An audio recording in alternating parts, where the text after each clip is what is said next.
நேயர்கள் அனைவரையும் சந்திப்பதில் மிக்க மகிழ்ச்சி. காலை வணக்கங்கள். கஜத் வஜாய வித்மஹே சுகஹஸ்தாய தீமஹி தன்னோ புத பிரச்சோதயாத். புதன் பகவானின் அருளாசியுடன் இந்த இனிய நாளில் உங்களை சந்திப்பதில் மிக்க மகிழ்ச்சி. உங்களின் அடுத்த கட்ட நகர்வுக்கான முயற்சியே நேரம் நல்ல நேரம் நிகழ்ச்சி. தொடர்ச்சியா பல பதிவுகளை நம்ம பார்த்துட்டு வரோம். அந்த வரிசையில இன்றைக்கு ஜாதகம் குறித்த உங்களுடைய சந்தேகங்களுக்கு பதிலளிப்பதற்காக நம்முடைய அரங்கிற்கு வருகை தந்திருக்கிறார் தமிழ்நாடு இந்து சமய அறநிலையத்துறையின் கரூர் மாவட்ட அறங்காவலர் குழு தலைவரும் ஜோதிட ஜாம்பவானும் சயின்டிபிக் அஸ்ட்ராலஜருமான டாக்டர் பரணி பால்ராஜ் அவர்கள். அவர்கிட்ட நீங்க பேசணும்னா 0444596944 என்ற எண்ணுக்கு உடனே கால் பண்ணுங்க. வாங்க நிகழ்ச்சிக்குள்ள போலாம். வணக்கம் சார். வணக்கம். எப்படி இருக்கீங்க சார்? நல்லா இருக்கம்மா. உலகமெங்கும் வாழும் புதுயுகம் தொலைக்காட்சி நேயர்களுக்கு என் உள்ளம் கனிந்த பணிவான காலை வணக்கத்தை உரிதாக்கி மகிழ்கின்றேன். சார், இப்போ பார்த்தீங்கன்னா அதாவது கல்யாணம் தொழில் அப்படிங்கிற மாதிரி நம்ம பார்த்துட்டு வரோம். இதில் என்ன இப்போ கல்யாணம்ங்கிறது எவ்வளோ இம்பார்ட்டண்ட்டோ அதே போல் வேலைங்கிறது ஒருத்தருக்கு ரொம்ப அவசியம். அதாவது என்னன்னு சொல்லுவாங்கன்னா, புருஷ லட்சணம் வேலை செய்கிறது அப்படின்னு சொல்லுவாங்க. அந்த நிலையும் மாறி இப்போ பார்த்தீங்கன்னா பெண்களும் கூட வேலைக்கு செல்கிற நிலை இப்போ இருக்குது. வேலைக்கு போனால் தான் குடும்பத்தை நம்ம சீராக அமைக்க முடியும் அப்படிங்கிற நிலையாக இருக்குது. அந்த மாதிரி தொழில்துறையில் இல்லை நல்ல தொழில் செய்தோ இல்லை வேலைக்கு போய் நல்லா சம்பாதிக்கணும் அப்படிங்கிறதெல்லாம் ஜாதக ரீதியாக எப்படி பார்க்குறீங்க? அது எப்படி நம்ம தெரிஞ்சுக்கிறது? அதாவது ஜாதக ரீதியாக பார்க்கும்போது நீங்கள் ஒன்று சொன்னீங்களே, அன்றைய காலத்தில் ஆண்கள் போனாங்க வேலைக்கு, இன்றைய காலத்தில் பெண்கள் போகிறாங்க. பெண்கள் போகலைன்னாலும் ஆண்கள் போகலைன்னாலும் விதிப்பயன் என்பது ஒரு குடும்பத்தில் 2 பேர் ஜாதகத்தில் ரொம்ப அழகாக மேன்மையாக பொருளாதார ஐஸ்வர்யமாக குடும்ப ஐஸ்வர்யம் எல்லாம் ததும்பணும்னா 2 பேர் ஜாதகத்தில் இல்லாத ஒன்றை கணவனுக்கு மட்டும் கொடுத்து ஹைலைட் பண்ணிடாது. மனைவி ஜாதகத்துலேயும் இருக்கும். நிறைய பேர் ஹவுஸ் ஒய்ஃப், அவங்க சம்பாதிக்கலை, அவங்களுக்கு அமைப்பு இல்லை, வேலையில் தொழில் ரீதியான அமைப்பு இல்லைன்னா தனபாவ சம்பத்து அவங்க ஜாதகத்தில் இயற்கையாக இருக்குமா. அந்த தன சம்பத்து ஏதோ ரூபத்தில் வரணும். அது கணவன் ரீதியில் வர வைக்கிறதுக்காக கணவனை புஷ் பண்ணி அவங்க யோகத்தை எல்லாம் அவர்களுக்கு கொடுத்து அதன் மூலயமா வரக்கூடிய செல்வத்தை அவர் வீட்டில் பெட்டகமாட்ட சேர்த்துறதுக்கு 2 பேருடைய அம்சம் இல்லாமல் இப்போது என் வீட்டில் நான் சம்பாதிக்கிறேன், நான் தான் குடும்பத் தலைவர், என்னால் தான் இந்த குடும்பம் உயருது, என்னால் தான் என் பிள்ளை நல்லா இருக்குது, என் பையன் நல்லா இருக்கான், என்னால் தான் நான் வளர்த்துற செல்ல பிராணிகள் நல்லா இருக்குதுன்னா நான் ஒரு முட்டாள். கிடையவே கிடையாது. அதுக்கும் அதனுடைய ஸ்தானத்தில் அந்த பிராப்தம் இருக்குமா. நான் சம்பாதிக்கிறதுனால என் மனைவி செழிப்பாக இருக்க போகிறதில்ல, அவர்களுக்கும் அந்த பிராப்தம் இருக்கும். என் குழந்தைகளை நான் படிக்க வச்சேன், நான் தான் தூக்கி நிறுத்தினேன், நான் தான் இந்த காலேஜில் படிக்க வச்சேன், நான் தான் வேலை வாங்கி கொடுத்தேன்னா கிடையவே கிடையாது. நாங்கள் எல்லாம் ஒரு கருவிகள். ஒரு தாய் தகப்பன் குழந்தை நல்லா இருக்கணும், ஐஸ்வர்யமாக இருக்கணும்னு தான் ஊட்டி வளர்த்துறான். நல்ல மேன்மையான இடத்துல தான் எல்லாமே படிக்க வைக்கிறான். உடல் ரீதியான பிணிகள் வந்தால் தன்னுடைய செல்வ செழிப்பெல்லாம் கொடுத்து உயர்ந்த மருத்துவத்தெல்லாம் அழைச்சி பார்க்குறான். ஆனால் மரணத்தை அவனால் தடுத்து நிறுத்த முடியலையே. வரக்கூடாத வியாதிகள் வந்துட்டால் அந்த குழந்தைக்கு என்னப்பா இவ்வளோ உயர்ந்த ரகமான மருத்துவத்தை கொடுத்தனே, ஏன் மலர் வாடுது வதங்குது அப்படிங்கும்போது அவரவர் வினைவெளி அவரவர் வந்தனர் எவருக்கு எவர் உதவினர்ன்றான். தீதும் நன்றும் பிறர் தர வாரா. நன்மையும் ஒருவனுக்கு கொடுக்க முடியாது, தீமையும் ஒருவனுக்கு கொடுக்க முடியாது. தாயே ஒரு இடத்துல குழந்தைகளுக்கு கொல்லியாக வர்றதை நம்ம பார்க்கலாம். தாயினுடைய பால் எங்கேயாவது நஞ்சாகுமா? தாய்ப்பாலே நஞ்சாகுவதையும் பார்க்கலாம்.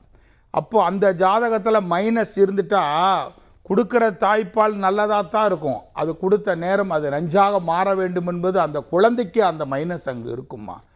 அதனால் என்னால் என் குழந்தை உயர்கிறது தாழ்கிறது என்பது கிடையவே கிடையாது. நிறைய பேர் பேரண்ட்ஸு குழந்தைய கூப்பிட்டு வருவான், எங்கள் அப்பா தான் என் குடியவே கெடுத்துட்டான், நான் இந்த பையனை கல்யாணமே பண்ணிக்க மாட்டேன்னே, அந்த பையனை நான் சொன்னேன், நான் விரும்பினேன், எங்கள் அப்பா அம்மா முட்டுக்கட்டை போட்டாங்க, என் வாழ்க்கையை எங்கள் அப்பா அம்மா ஸ்பாயில் பண்ணிட்டாங்க. கிடையவே கிடையாதும்மா. உன் வாழ்க்கையை ஸ்பாயில் பண்ணுறது அப்பா என்ன அம்மா என்ன, அந்த ஈசனாலேயே முடியாது. காரணம், அந்த ஈசன் ஃபிக்ஸ் பண்ணிட்டான் உனக்கு. இப்படி தான் காதல் வயப்பட்டு தோல்வியாகி அப்பா அம்மா சொல்கிறத கேட்குறன்றதுல உன் வினை நல்லா இருந்தால் நீ எதுக்கு அப்பாவை இது பண்ணுற? சரி, ஒரு குழந்தை இன்றைக்கி தமிழ்நாடு அளவு பெரிய அளவில் படித்து மார்க் வந்தது இல்லையா, 600க்கு 600 மார்க்கு.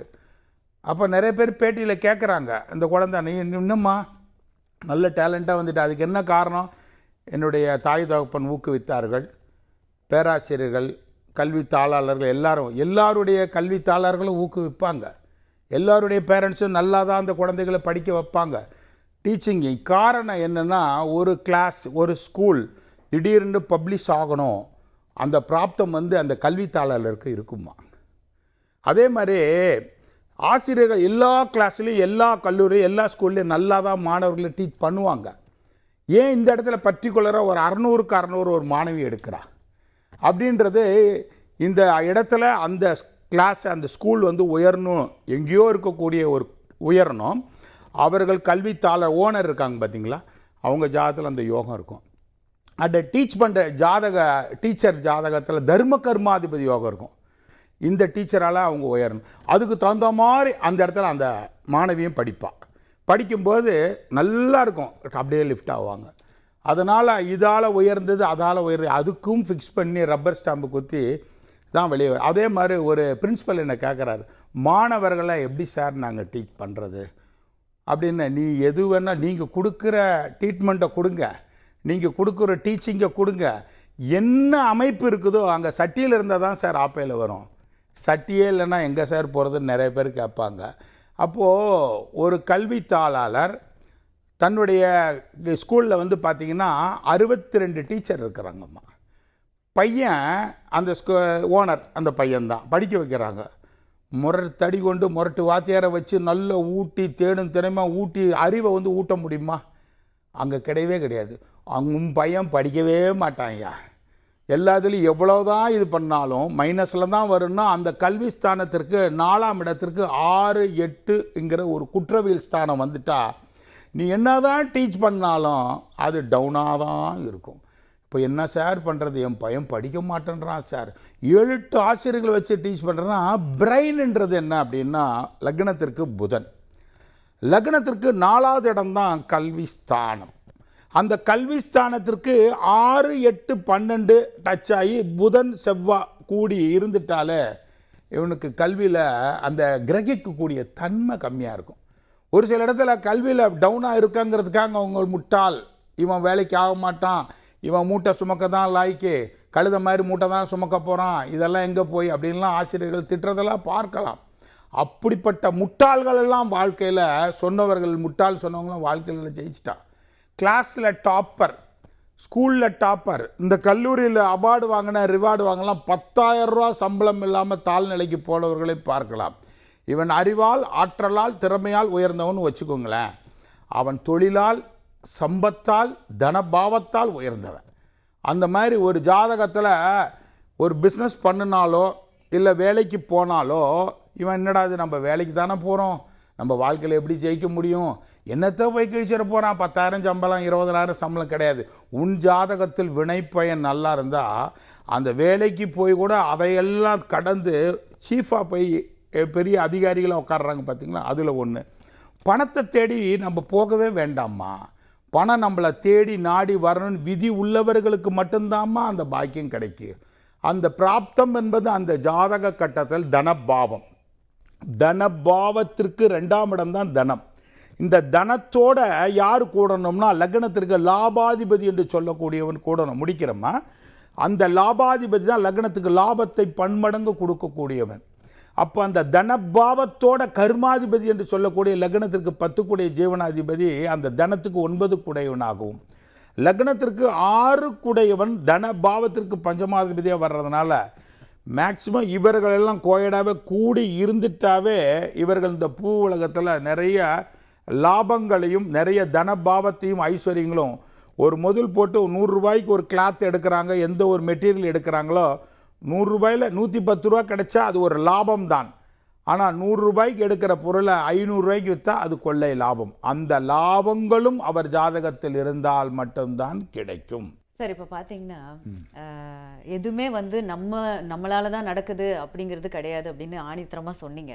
அதாவது சாதாரணமாக ஒரு எக்ஸாம்பிள் எடுத்துக்கிறோம்னா, அதாவது முள்ளு குத்திருச்சு அப்படின்னு தான் நம்ம சொல்லுவோம் வழக்கமாக எல்லாருமே. நம்ம தான் ஆக்சுவலாக போய் பார்த்தோம்னா முள்ளை போய் குத்திக்கிட்டு வந்திருப்போம்.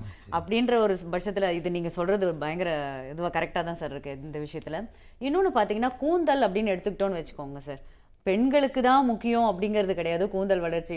இப்போ பார்த்தீங்கன்னா இந்த காலத்தில் அவங்களுக்குமே கூட வந்து கூந்தல் வந்து முடி உதிர்றது நிறைய பிரச்சனைகள் இருக்குது. ஆண்களுக்கு அதற்கும் மேலாக பயங்கரமாக முடி கொட்ட ஆரம்பிச்சிருச்சு சார் இந்த காலத்தில். இன்னொன்று பார்த்தீங்கன்னா, சின்ன குழந்தைங்களுக்கே வந்து முடி கொட்டுற பிரச்சனை வந்து இப்போல்லாம் ஏற்பட்டிருக்கு. இது வந்து ஜாதக ரீதியாக நீங்கள் எப்படி பார்க்குறீங்க? அதுக்கு என்ன இன்னைக்கு வந்துமா, அன்னைக்கு இருக்கக்கூடிய விஞ்ஞானங்கள் அந்த அளவுக்கு வளரல. இன்றைக்கி ஃபுட்டிலெல்லாம் வந்து பார்த்திங்கன்னா நிறைய கெமிக்கல், நிறைய என்னென்னமோ குறுக்குறி என்னென்னமோ வந்துருச்சு இல்லைங்களா. இன்றைக்கி ஃபாஸ்ட்டு ஃபுட்டுன்றான்.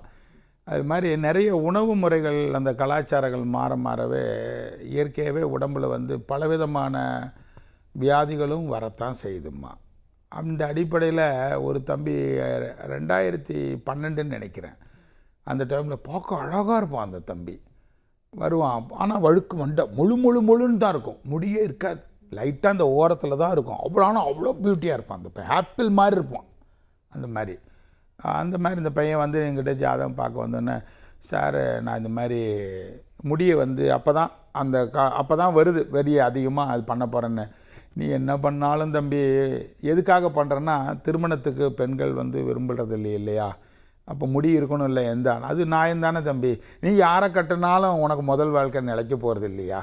அந்த மாதிரி அப்படியே சொல்கிறேன், யாரை கட்டினாலும் உனக்கு முதல் வாழ்க்கை நிலைக்க போகிறதில்ல. முடி ஒரு காரணம் அல்ல, முடி வந்ததுக்கு பிறகும் உன் வாழ்க்கையினுடைய விதிப்பயன் வந்து முதல் வாழ்க்கை உனக்கு போயிடும் அப்படின்னா. நான் முடிக்கு பண்ணுற நேரம், இந்த நேரத்தில் நீ பண்ணும்போது சில பிரச்சனைகள், ரொம்ப டெத்து நிலைக்கெல்லாம் போவ, அது பீரியட் இந்த பீரியடுன்னு கரெக்டாக நான் ஏற்கனவே கணக்கிட்டு சொன்னது. அந்த பையன் இந்த நேரத்தில் நான் பண்ணிக்கு தான் அந்த இது வருதுன்ற கரெக்டாக பண்ணி 22 நாளில் தன்னிலையை இழந்து கோமா ஸ்டேஜுக்கே போயிருந்தான் அந்த பையன்.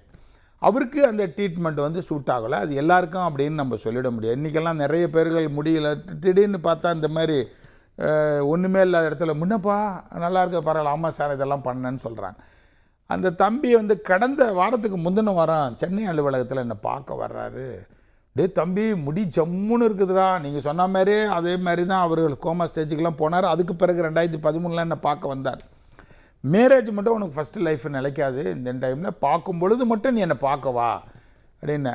சார் ஒரு விபத்து மாதிரி நடந்தது சார் என்னுடைய வாழ்க்கையில், 2016 நடந்தது அவருக்கு அப்படின்னு சொல்கிறார் அவர்.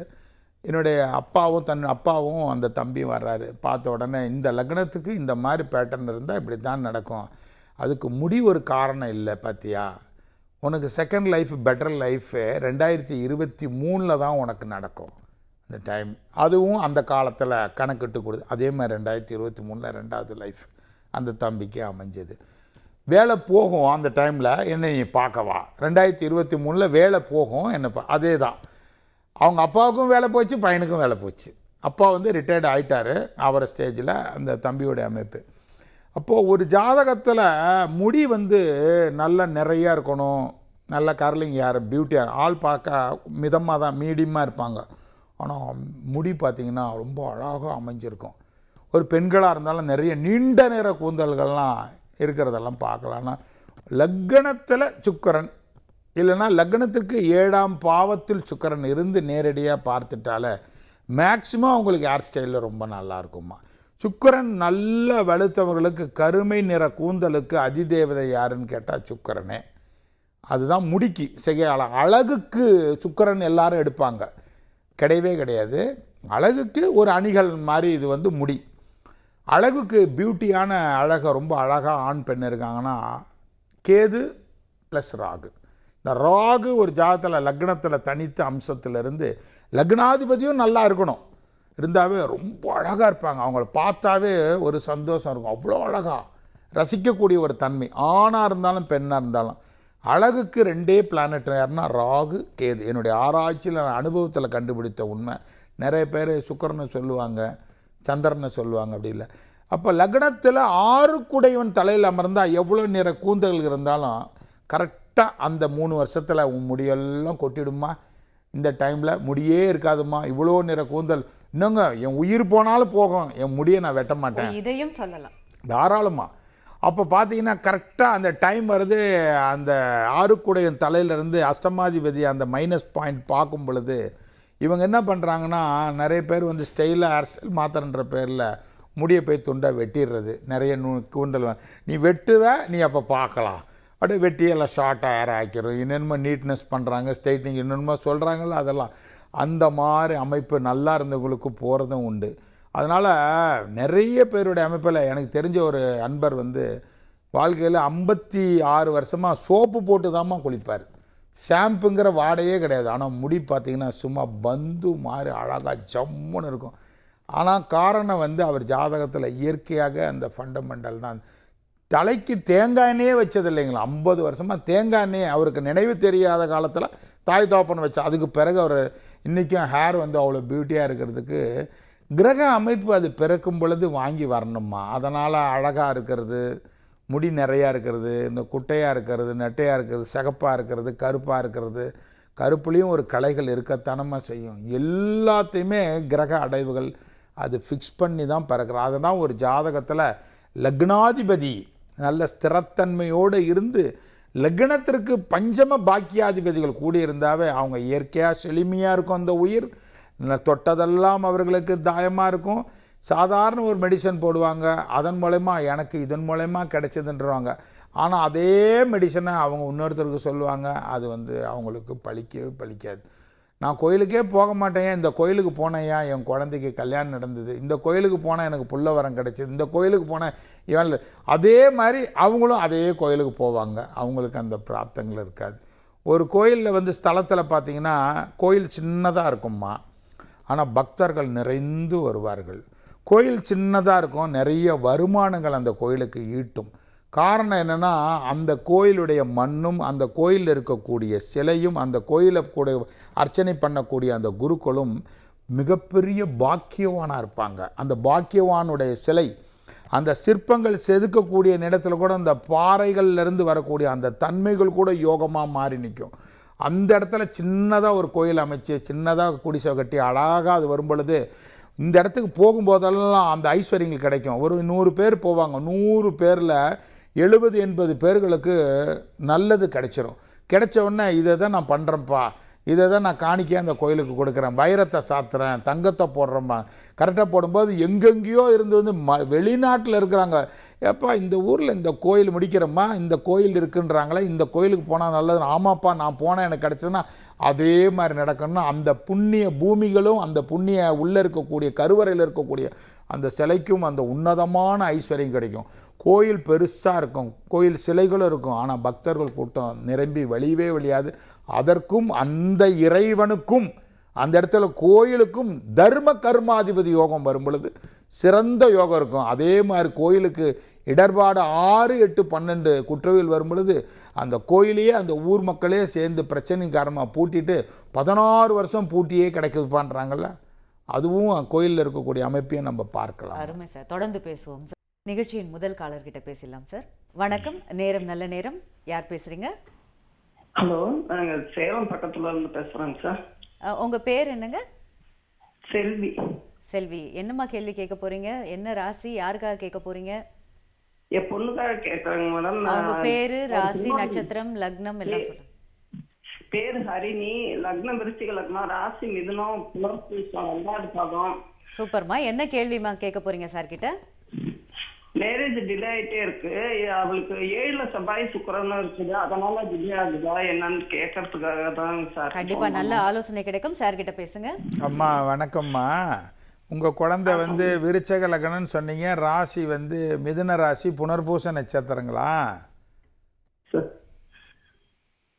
ஹலோ ஹலோ சொல்லுங்க. ஆமாங்க சார், ஆமாங்க சார், மிதுனம். ஆமாம்மா, ஓகேங்கம்மா. நீங்கள் ஒரு அழகாக சொன்னீங்களே, 7ல் வந்து சுக்கிரன் இருக்குது, 7ல் செவ்வாய் என் குழந்தைக்கு இருக்குது, அதனால் லேட் ஆகுதுன்னு சொன்னீங்க இல்லையா? பொதுவாகவே களத்திர காரகன் களத்திர ஸ்தானத்தில் இருந்தது அந்த பாவகோ பாவநாஸ்தி என்ற அடிப்படையில் 7ல் சுக்கிரன் இருக்கிறது தவறுதாங்கம்மா. கூட இன்னொன்று பாருங்கள், செவ்வாய் 6க்குடைய சத்ரு ரோக ருணாதிபதி என்று சொல்லக்கூடியவன், எதிர்ப்புக்கிடையே வாழ்க்கையை நடத்தக்கூடியவன் தான் அந்த செவ்வாய். போராட்டத்தை கொடுக்குற அந்த செவ்வாயும் சுக்கிரனும் 7ஆம் பாவத்தில் அமர்ந்ததே தோஷம்தான். செவ்வாய் 7ல் அமர்ந்தது தோஷம்னு சொல்லலை. சுக்கிரனோட இந்த லக்னத்திற்கு 7ல் செவ்வாய் சுக்கிரன் இருக்கிறது தாரதோஷத்தை விளைவிக்குமா. அதனால் ரொம்ப தெளிவாக, அதாவது என் குழந்தைக்கு திருமணம் தட்டி போகுது, நடக்கலை அப்படிங்கிற ஒரு வருத்தம் இருந்தாலும், லேட்டாக நடந்தாலும் லேட்டஸ்டான வாழ்க்கை அமைக்கணும், நல்ல அருமையான மடலை செல்வம் போக்கணும்னா அந்த வரக்கூடிய வரஞ்சாதகத்தில் லக்னத்திற்கு 3ஆம் இடம் போக தேக சுகம்னு அடிக்கடி சொல்லுவோம்மா. அந்த 3ஆம் இடத்து அதிபதி அந்த ஜாதகத்தில் ரொம்ப நல்லா அழகாக அமைந்த 2ஆம் பாவம், சொல்லு பணம் எல்லாத்துக்கும் 2ஆம் இடம். இந்த 2 ஸ்தானம் ரொம்ப இம்பார்ட்டண்ட்டாக இல்லைன்னா பாப்பாவுக்கு முதல் வாழ்க்கை தோல்வியில் தள்ளிவிடுமா. அது மட்டும் இல்லாமல் ராசிக்கு 11ல் ஆதாய ஸ்தானத்தில் குரு சாதகத்தாரையில் இருந்தாலும், ராசிக்கு 9ஆம் இடத்துல சனியினுடைய பெயர்ச்சியும் அற்புதத்தாரையில் இருந்தாலும், வருகிற 8வது மாதத்தை கடந்த ஒரு வரனுக்குண்டான பிராப்தம் கட்டாயம் வருமா. அதனால் திருமணத்திற்கு உண்டான இடையூறுகள் தடைக்கற்கள்லாம் விலகும். நல்ல வரன் ஜாதகத்தில் அந்த 2 ஸ்தானம் சொன்னதை நம்ம பார்த்து அமைச்சோம்னாவே வாழ்க்கை ரொம்ப பிரகாசமாக இருக்கும். அழைத்ததற்கு மிக்க நன்றி அம்மா. வளமான வாழ்க்கைக்கு வாழ்த்துக்கள். அழைப்புக்கு நன்றி சார். அருமையான தகவல்களும் நிகழ்ச்சியினுடைய இறுதி பகுதியில் இருக்கிறோம்ன்றீங்களா? மீண்டும் என்னை சந்திக்க வேண்டும் என்றால் ஒவ்வொரு வாரமும் சென்னையில் நெற்குன்றத்தில் என்னுடைய அலுவலகம் இருக்குது, அங்கே சந்திக்கணும்னா செவ்வாய் புதன் வியாழன் 3 தினங்கள் சந்திக்கலாம். அது மட்டும் இல்லாமல் கரூர்லேயும் என்னுடைய அலுவலகம் இருக்குது, அங்கே சந்திக்கணும்னா ஒவ்வொரு வாரம் வெள்ளி சனி ஞாயிறு திங்கள் 4 தினங்கள் சந்திக்கலாம். என்னுடைய YouTube Astro Barni Balraj YouTube இருக்குது, நிறைய நிகழ்வுகளை பதிவிறக்கம் பண்ணலாம். நிகழ்ச்சியினுடைய அமைப்பை நிறைய ரெடி பண்ணி வச்சுருக்கோம், அதுலேயும் கண்டு கழிக்கலாம் என்னுடைய ஆஸ்ட்ரோ பர்னி பால்ராஜ் யூடியூப்பில். மீண்டும் அடுத்த வாரம் இதே புதன்கிழமை காலை 7 மணிக்கு சந்திக்கிறோம். வாய்ப்புக்கு நன்றி கூறி விடைபெறுகிறேன். நன்றி, வணக்கம். நன்றி சார். வணக்கம் சார். வணக்கம். இந்நிகழ்ச்சியை பார்த்து கொண்டிருக்கும் அத்துணை பேருக்கும் இந்நாள் இனிய நாளாக அமையட்டும். மீண்டும் சந்திப்போம். நன்றி, வணக்கம்.